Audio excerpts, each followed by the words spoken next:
If you look at any story, literally any story with a hero in it, they all have one thing in common, and that thing is that there's always a villain. So for the good guy to exist, there has to be a bad guy. There's no other way for the duality of the universe to continue without this basic tenet. Life is actually easier as a whole if you see yourself as a hero, because in every single hero story, the hero suffers. And if you understand that you're suffering because you're a hero, then the suffering begins to make sense. You can feel sorry for yourself, or you can say, yeah, my woman doesn't respect me, I'm struggling, I can't make money, but you know what, that's because I'm a fucking superhero. And as a hero, it's going to be difficult. These are the tests and the trials and tribulations I have to go through to become someone. Every single male superhero went through a whole ton of shit before he became superhero. You've seen the Batman movies. And this is done for a reason, because it's the reality of life, especially as a man. And how you handle these struggles and how you deal with these struggles are going to decide the kind of person you're going to be afterwards. You're either going to be a superhero or you're going to succumb to them and you're going to fail. That's the first thing. The second thing is there has to be a villain. Now, most people think their villain is someone else. People look at other people and think, oh, that guy has this guy has this, and they become envious and they think that's the villain. That's not true, because every single person has different circumstances. There are things you have that I don't have, and there's things I have that you don't have. So comparing yourself to other people is asinine, and it's inane because it's not a level, fair playing ground. There are some people who are born to millionaire parents who are gorgeous, model, good looking without trying. Some people are lucky like that. So comparing yourself to these people is not going to help you. Your villain is someone you're going to create. And you're going to create your villain because he's going to motivate you to be the most powerful hero you can possibly be. Your villain's going to be a clone of you. But what your villain's going to have is he's going to have some things you don't have. Your villain's going to be the guy who always does exactly what he wants to do. Your villain's going to be the guy who goes to the gym regardless of how he feels. Your villain's going to be the guy who asks for a raise at work. Your villain's going to be the guy who does everything he wants, regardless of how he feels, regardless if he's not motivated or not, regardless if he's shy to talk to that girl or people are watching or his ankle hurts, he doesn't want to go to the gym, whatever. Your villain is that dude who does anything he wants to do. You just sit there and say, if I did everything I wanted to do, if I were to be the best version of myself possible, what would I do? Okay, well, I'd go to the gym every day. You write that down. I'd start a side business. Even though I don't know anything about it, I'd learn how to make websites. My villain's the kind of guy who would sit there and he'd learn how to do it by himself. And he'd start his own online business. My villain's the kind of guy who reads really important books. I say I don't have time, but my enemy, he reads books. He finds time. He doesn't watch TV ever. He doesn't waste time ever. He doesn't eat junk food. He reads books. And you have to make a list. This guy you're building, your arch nemesis, you have to write down every single quality about this guy, 30 points long. You want to become a hero, you need someone to battle against. This is who you're battling against. You're battling against a better version of yourself, a version of yourself that doesn't succumb to how he feels, but does what he's supposed to do anyway. And when you're writing down this list, imagine what this person looks like. You have to imagine what he looks like, imagine how he walks, imagine how he talks, imagine what people think when they see him. Imagine it. Imagine how differently people would look at you. Imagine how differently females would treat you if you were jacked like that guy would be. Imagine how he views the world, because this is who you're going to be battling against. So you have to put genuine effort into constructing this person and understanding this person, because this is what motivates me every single day. When I was training for a fight, the reason I'd always go train is because I knew my enemy was training. But when I stopped fighting professionally, I thought, well, what enemy do I have? And I realized I had to create my own. But when I sit and I don't feel like going to the gym, I know my enemy's training, because he trains no matter what, regardless of how he feels, regardless if he's pissed off or if there's traffic or it's raining. My enemy trains. When I see a girl and she's beautiful, but all her friends are there, I'm afraid they're going to laugh at me, my enemy wouldn't give a f***. He'd go over there anyway. So when I understood who I was truly battling against, then you have two choices. You either rise up to try and take him on, or you become a little pussy. Do I want to lose to this man I've created? Do I want to lose to him, or do I want to beat him or compete with him? You have to imagine everything about them. From start to finish, you have to imagine standing next to them. If you were standing next to this guy right now with no shirt on, who would people respect? And the crazy thing about all of this is that this person is you. This person is you. It's just you with a little bit of a different path or a different take on life. It's you with an iron mind. That person is you who does what he's supposed to do without fail. And that's who I'm being compared to. So I have to go to the gym. Oh yeah, but I'm tired. Well, you don't go then. My training partner doesn't want to go. Fine, you don't go. I am going. I'm not the guy who's going to let this man beat me. You guys may look at me and go, oh, Tate, millionaire, girls, this, that. I'm still comparing myself to this person I've created. And I know that I'm losing.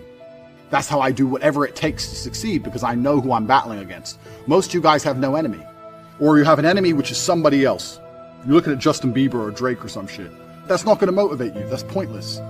Or you have no enemy at all. You have a support structure around you and you have people saying, oh, you're great just the way you are. You know, you're beautiful just the way you are. And you're sitting there and living in your little comfort zone like a little bitch. And when you truly put this list together, you truly create this person and truly understand that it could be you, it's going to be far more difficult to stop you doing what you need to do in the future. Being successful is so hard, but I realized that not being successful was hard too. Just make the decision that you're not going to be poor anymore. Don't matter how you were born. Regardless of where you come from, regardless of what you've been carrying with you, you could decide today that you were born to do something great. Normal is an enemy. Every believer should flee from normal. When you walk with God, you should not be ordinary. When you walk with God, you ought not be like everybody else. When you walk with God, He lets you meet people you never thought you would meet. When you walk with God, God will always do the unexpected. You can't put me in a box. You can't expect me to always dress the same, look the same, and act the same, to fit into your routine, ordinary, lifeless ideology, because I serve a God. He does the unexpected. The thing that's going to kill your dream is your addiction to other people's approval. You got to get a little bit more intense. You got to stop being so dadgum casual. Too many people talk about success, but they never take the action required to achieve it. They say they want to be great, but they let distractions control their time. They say they want to be rich, but they're unwilling to make the sacrifices necessary. They say they want more from life, but they are not prepared to give more of themselves. Success does not come to those who simply wish for it. It comes to those who work for it. It's not about luck. It's not about talent. It's not about circumstances. It's about relentless effort. It's about waking up every single day with one goal in mind: progress. It's about being obsessed with getting better, pushing harder, and refusing to quit. The people who win in life are not always the smartest, the strongest, or the most talented. They are simply the ones who refuse to stop. When you feel tired, keep going. When you feel like quitting, push harder. When the obstacles pile up, find a way through them. Because the truth is, the path to success is never easy. It will test you. It will break you down. It will make you question everything. But those moments, those painful, difficult, challenging moments, are the ones that define you. There will be times when you are alone on this journey. There will be times when no one believes in you. There will be times when failure feels inevitable. But you must understand this. The only way you truly fail is if you quit. Most people give up when things get hard. They let fear control them. They let doubt creep in. They let failure define them. But not you. You are different. You are built for this. You are willing to do whatever it takes. You are willing to go through the pain, the struggles, the late nights, the early mornings, the moments of exhaustion when your body and mind beg you to stop. But you won't stop, because winners don't stop. Winners don't quit. Winners do what others won't. The truth is, nobody's coming to save you. No one is going to hand you success. If you want something, you have to take it. If you want to win, you have to earn it. There is no shortcut, no easy path, no magic formula. There is only effort, consistency, and discipline. You must be willing to sacrifice. You must be willing to separate yourself from negativity, from distractions, from people who do not align with your vision. You must be willing to lock in, focus, and dedicate yourself to the process. You cannot afford to waste time. You cannot afford to delay your success. This is your moment. This is your time. Every second you waste is a second you will never get back. Every excuse you make pushes your success further away. Every hesitation, every moment of doubt, every time you choose comfort over growth, you are choosing to stay where you are. And staying where you are will never get you where you want to be. So ask yourself right now, how bad do you want it? What are you willing to do? What are you willing to endure? Because success is not reserved for a select few. It belongs to those who demand it.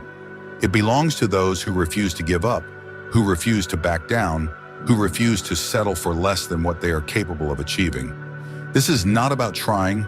This is about committing. This is about deciding once and for all that you will do whatever it takes. that no excuse will stop you, that no setback will break you, that no failure will define you, because you are not like everyone else. You are here for something greater. You have a purpose, a mission, a goal, and nothing will stand in your way. You say you want success? Then prove it. Not with words, but with action. Show up when you don't feel like it. Work when no one is watching.